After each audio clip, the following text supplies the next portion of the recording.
Hola amigos, hoy hablamos todo sobre gastritis.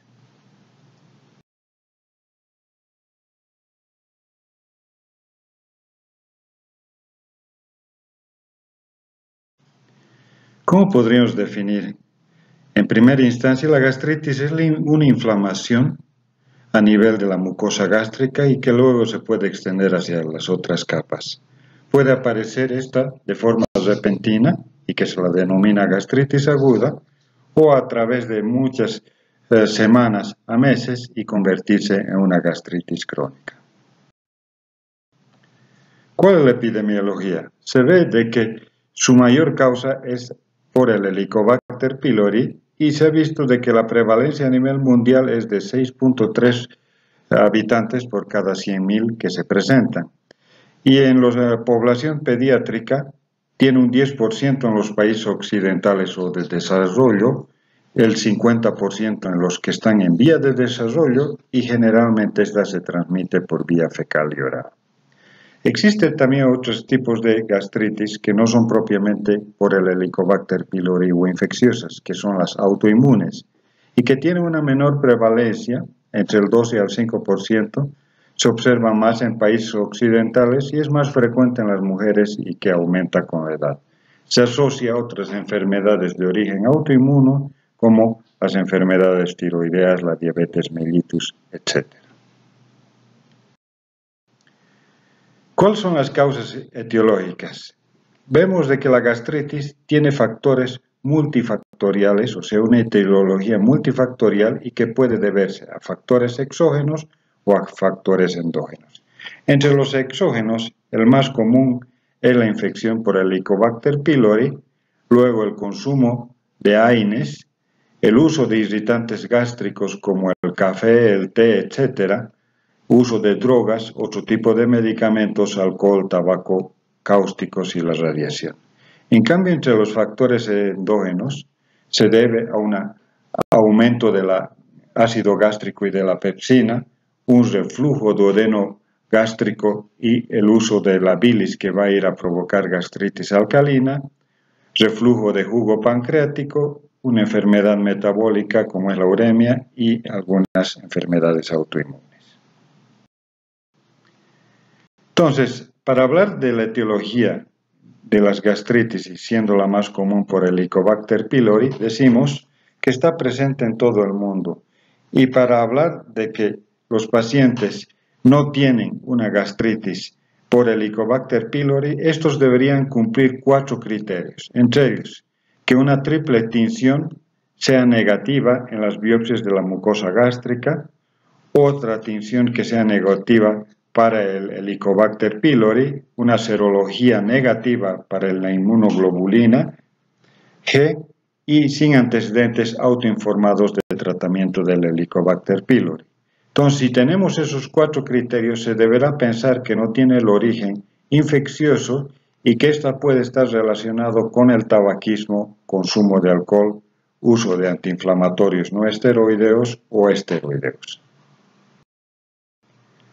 Fisiopatológicamente se ha visto que el daño de la mucosa gástrica depende del tiempo de permanencia de los factores injuriantes, jugando un rol muy importante la capacidad que tiene la mucosa gástrica a través de esta llamada barrera gástrica para resistir a todos estos efectos. Y como ustedes ven en el diagrama de la derecha, aquí está una glándula gástrica y todos los factores que van a ir protegiendo a la mucosa, que veremos más hacia adelante.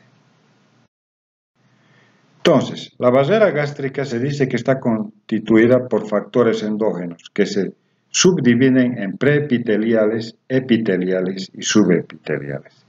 Los preepiteliales tenemos la secreción de moco y el bicarbonato.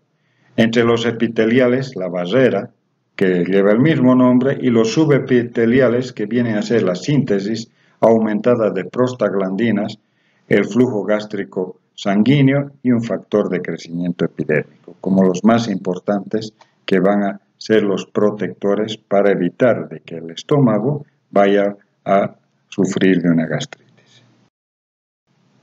Entonces, el trastorno de uno o más de estos factores defensivos produce la gastritis y que se origina como aquella lesión que permite la acción del ácido, de las proteasas y ácidos biliares en mayor o menor grado y que pueden llegar hasta la lámina propia, sitio en que se produce ya una lesión vascular, estimulación de las terminaciones nerviosas, activación de la descarga de histamina y por lo tanto la aparición del dolor y sintomatología en el paciente.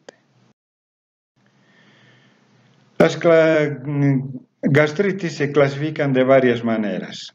1. Cuando existe una lesión de la mucosa, se denomina gastritis erosiva o no erosiva. Erosiva cuando produce sangrado y no erosiva cuando no está presente este. Según el sitio de afectación, puede presentarse en el cardias, en el cuerpo o en el antro, e histológicamente se dividen en aguda o crónica, dependiendo del tipo de células inflamatorias y del tiempo de evolución desde el inicio de esta enfermedad. La gastritis aguda se la define o se la entiende como aquella cuando el infiltrado inflamatorio está constituido al examen histopatológico principalmente por polimorfonucleares y que se va a manifestar por erosiones gástricas limitadas hacia la mucosa. Este infiltrado inflamatorio es predominantemente de neutrófilos y es usualmente transitorio en su naturaleza, pudiéndose acompañar de hemorragia de la mucosa, erosiones, y estas lesiones pueden asociarse a sangrado, pero al ser una lesión, valga la redundancia, superficial, tienden a curar prontamente. Estamos viendo aquí una imagen endoscópica de una gastritis aguda y ustedes observan ese punteado rojizo que se encuentra en una mucosa de aspecto rosado normal y el rojizo que vendría a ser la gastritis aguda. Se clasifican entonces para las causas etiológicas de la gastritis aguda las infecciones por Helicobacter pylori siendo la más común y la más predominante. Luego existen otras bacterias distintas al Helicobacter pylori que ocasionalmente pueden producir. Una de ellas es el Helicobacter helmani. Luego conocemos la gastritis flegmonosa, la presencia de micobacterias, los gérmenes productores de sífilis, infecciones víricas, parasitarias y fúngicas que también pueden desarrollar gastritis aguda. En la gastritis por infección por Helicobacter pylori, esta bacteria reside en la mucosa gástrica adyacente a las células epiteliales y tiende a invadir la lámina propia. Entonces, encontraremos que la inflamación produce un aumento de la gastrina más una disminución de la somatostatina, que esto nos va a llevar a aumento de la producción del ácido gástrico y por lo tanto va a agravar y va a lesionar la lesión e inflamar la mucosa. Y debido a que estas hormonas como la gastrina y la somatostatina tienen localización antral, la úlcera duodenal es frecuentemente una de sus mayores complicaciones. Además de que las infecciones bacterianas o la gastritis flegmonosa, que es muy rara pero a veces fatal, se observa también infiltrados inflamatorios difusos y necrosis, principalmente en una población de alto riesgo como son aquellos que son de la tercera edad, que sufren de alcoholismo o están inmunodeprimidos, sea por el VIH o por otra enfermedad intercurrente. Entre los gérmenes o microorganismos asociados se puede ver también el E. coli, Proteus, Haemophilus, etc. En las gastritis agudas por consumo exagerado y crónico de los antiinflamatorios no esteroideos, el mecanismo de lesión es por efecto tóxico directo al epitelio, produciendo una inhibición de la síntesis de las prostaglandinas que son protectoras y un aumento de la adhesión de los leucocitos al endotelio vascular. Las prostaglandinas son aquellas que se encargan de regular la liberación de bicarbonato y de moco, por lo tanto inhiben la secreción de las células parietales y mantienen el flujo sanguíneo mucoso. Cuando están inhibidas estas se produce un efecto contrario y el estómago es sometido a la lesión por ácido gástrico. En las gastritis crónicas son aquellas cuando se observa histopatológicamente que el infiltrado inflamatorio está constituido principalmente por células mononucleares. Estas células mononucleares, plasmáticas o ambas, además pueden observarse por presencia de polimorfonucleares que toman la denominación de una gastritis crónica activa, que viene a ser un ataque agudo sobre una base crónica. Aquí vemos en esta imagen endoscópica el aspecto que tiene la mucosa normal entremezclada con una mucosa hiperémica y con puntos de sangrado propios de la gastritis crónica, a diferencia de la anterior imagen que vimos de la gastritis aguda. La crónica también se clasifica en atrófica corporal o difusa, llamada tipo A también, y la crónica asociada a Helicobacter pylori, que puede ser la de tipo B, la activa, o la atrófica multifocal. La corporal difusa o de tipo A es una de las formas poco comunes que se observa, corresponde al menos del 5% de las gastritis e histológicamente se caracterizará por la destrucción de las glándulas del cuerpo gástrico por mecanismos autoinmunes. Genera una hipocloridria o acloridria y niveles elevados de gastrina. Entonces, en el 50% de estos pacientes, además de la gastritis crónica, presentarán anemia perniciosa por déficit de absorción de la vitamina B2, que es el factor intrínseco por destrucción de las células parietales.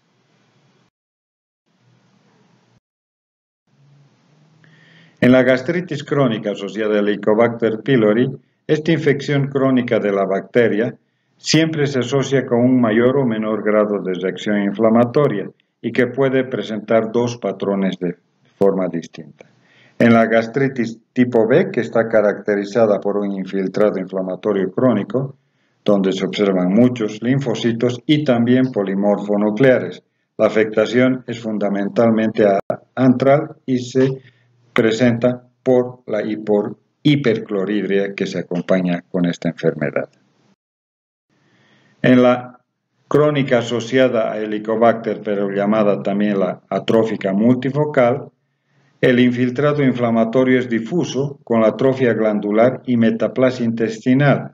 Se afecta el cuerpo y el antro. Se asocia a una hipocloridria. En ambos tipos, el diagnóstico se realiza por hallazgos histológicos junto con un test de detección del Helicobacter pylori.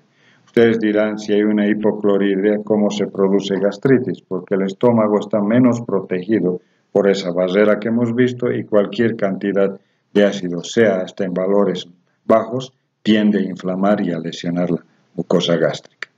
El tratamiento siempre va a ser la erradicación de las bacterias y tiene un gran problema esta enfermedad porque se puede asociar a un riesgo de adenocarcinoma de tipo intestinal y de linfoma MALT. Se ha visto que el Helicobacter pylori se ha convertido en factor 1 de producir a la larga cáncer gástrico. Vemos acá unos cortes histológicos y están viendo que, por ejemplo, en la fotografía de tipo A hay una mucosa normal del cuerpo estomacal. En la B ya se ve una gastritis no atrófica y una leve inflamación mononuclear. En el C ya hay una atrofia moderada con intensa inflamación mononuclear en las capas inferiores, acompañado de atrofia de las glándulas oxínticas, y en el D observamos ya una gastritis atrófica severa, donde toda la arquitectura que hemos visto de glándulas y de epitelios desaparece prácticamente en el estómago. Histopatológicamente vamos a encontrar que en las gastritis crónicas se puede dividir en tres fases: la superficial, que se limita solo a la lámina propia de la mucosa, que tiene edemas y inflamaciones, perdón por la imagen, presenta edemas e infiltrados celulares y una disminución del moco, con figuras mitóticas de las células glandulares. gastritis atrófica, destrucción y distorsión de las glándulas, y por último, en la atrofia gástrica encontraremos una pérdida de estructuras glandulares, un infiltrado inflamatorio escaso, y endoscópicamente se visualizan vasos sanguíneos con ausencia de pliegues. Hay un aplanamiento de la mucosa gástrica. Al mismo tiempo, estas glándulas pueden sufrir metaplasia intestinal, y de la metaplasia pasan a la displasia y por último a la neoplasia, determinando la formación de un carcinoma. En cuanto a la presentación clínica, en las gastritis agudas y crónicas encontramos principalmente una dispepsia sintomática, que es nada más que la distensión del abdomen después de las comidas, que pueden ser asintomáticas o leves en las gastritis de inicio agudo. Luego, con el tiempo, aparecerá un dolor abdominal urente con predominio principalmente en la madrugada y altas horas de la noche, y la dispepsia estará presente en todos aquellos pacientes que tienen una gastritis atrófica. También en las crónicas y a la larga encontraremos anemia ferropénica, principalmente en las erosivas, sean agudas o crónicas, y por último la deficiencia de la vitamina B12. Si ustedes observan, además del dolor urente, que es el síntoma predominante de esta enfermedad, se pueden asociar náuseas y vómitos, estando presente tanto en la aguda como en la crónica. Pero un dato fundamental para llegar al diagnóstico, además de la endoscopía clínicamente, es el dolor abdominal urente localizado en epigastrio y generalmente con irradiación hacia el hipocondrio izquierdo, que es mucho más intenso en la mañana, despierta el dolor al paciente, y también en altas horas de la noche. ¿Cómo se llega al diagnóstico? Con la endoscopía alta o el esófago gastroduodenoscopía. Puede tener al inicio de la enfermedad no tener cambios patológicos evidentes, pero generalmente entre los hallazgos se pueden incluir ya el eritema mucoso, una mucosa friable, nodularidad antral, aplanamiento de los pliegues rugosos en las gastritis atróficas avanzada y erosiones de la mucosa o petequias hemorrágicas, principalmente en las gastritis agudas erosivas. Para un diagnóstico correcto, lo primero que, además de la visualización, es tomar biopsias. Se recomiendan siempre que se tome entre 5 a 10 biopsias, tanto del cuerpo como del antro. Se hace en todas las zonas de aspecto anormal, y se incluye también en las muestras parte del tejido normal adyacente. Entre los hallazgos de la gastritis aguda por Helicobacter pylori se observan los bacilos en espiral en la muestra y neutrófilos en la mucosa. En la gastritis crónica encontramos linfocitos, células plasmáticas eosinófilos, folículos linfáticos y también la presencia de la bacteria. Aquí ven, por ejemplo, en la imagen A, una inflamación de la mucosa gástrica con células mononucleares, y en la imagen B, una mucosa normal. Esta encontramos en una gastritis crónica, la A, y en un estómago normal, la figura de la B. En el diagnóstico también seguimos viendo que los primeros hallazgos de gastritis atrófica metaplásica, y cuando es autoinmune, encontraremos una inflamación profunda, eosinófilos, destrucción de las glándulas y metaplasia intestinal o pseudopilórica. En estos casos se recomienda al paciente realizarse endoscopías frecuentes en el triaje de identificar que en corto o mediano plazo pueda desarrollar un carcinoma gástrico.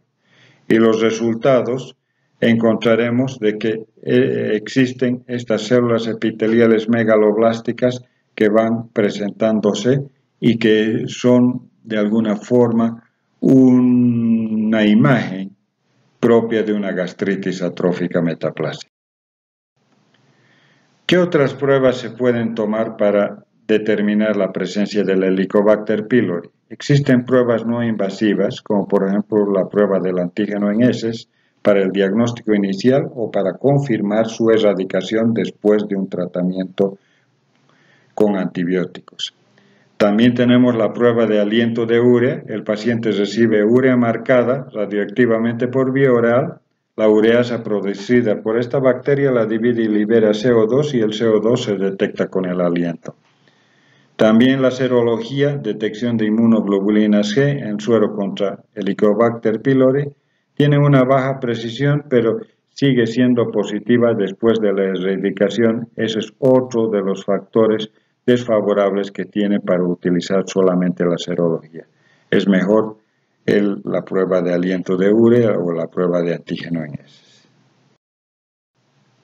Entre las pruebas invasivas tenemos la prueba de la ureasa en la biopsia, que es la mejor, producida por Helicobacter pylori.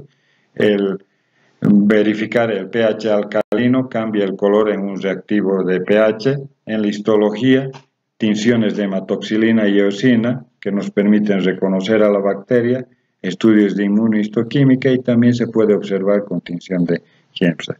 Que se encontrarán bastones gram negativos, que es el Helicobacter pylori, curvados y flagelados, que es propio de esta bacteria. También se podría utilizar un cultivo bacteriano para ver su sensibilidad hacia los antibióticos.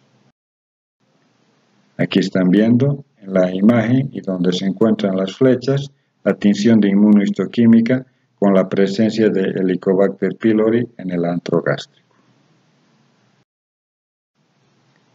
En el diagnóstico diferencial de las gastritis podrán entrar las siguientes enfermedades: la de Menetrier, que es una gastropatía causante de pérdidas de proteínas caracterizada por pliegues mucosos gigantes, como ven ustedes en la imagen, e hiperplásicos del cuerpo y fondo gástrico. Se presenta con dolor abdominal, náuseas y vómitos, pero también está presente pérdida de peso y diarrea. La evaluación inicial es mediante la endoscopia y la biopsia es la que permite su diagnóstico y confirmación.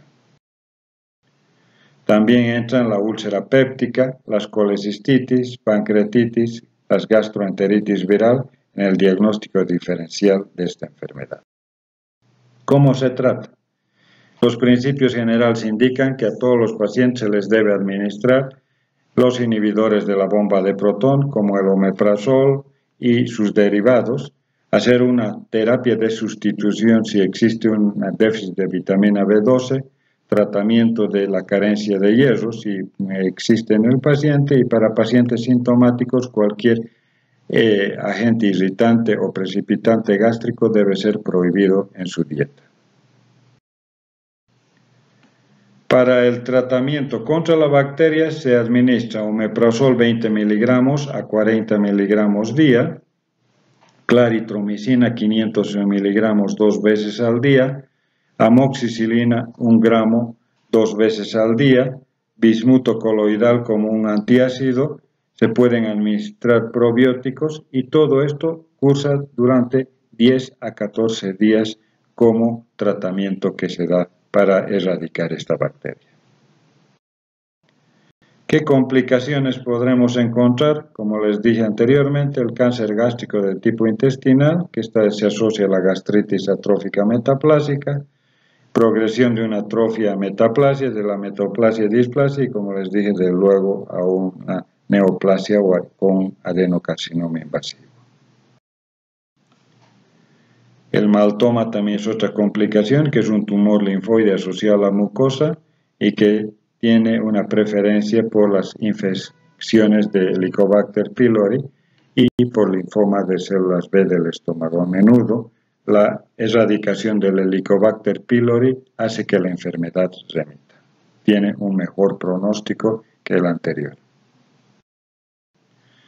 Y otras formas poco frecuentes de gastritis tenemos la linfocítica, eosinofílica, que se presenta en la enfermedad de Crohn, la sarcoidosis y la gastritis granulomatosa aislada.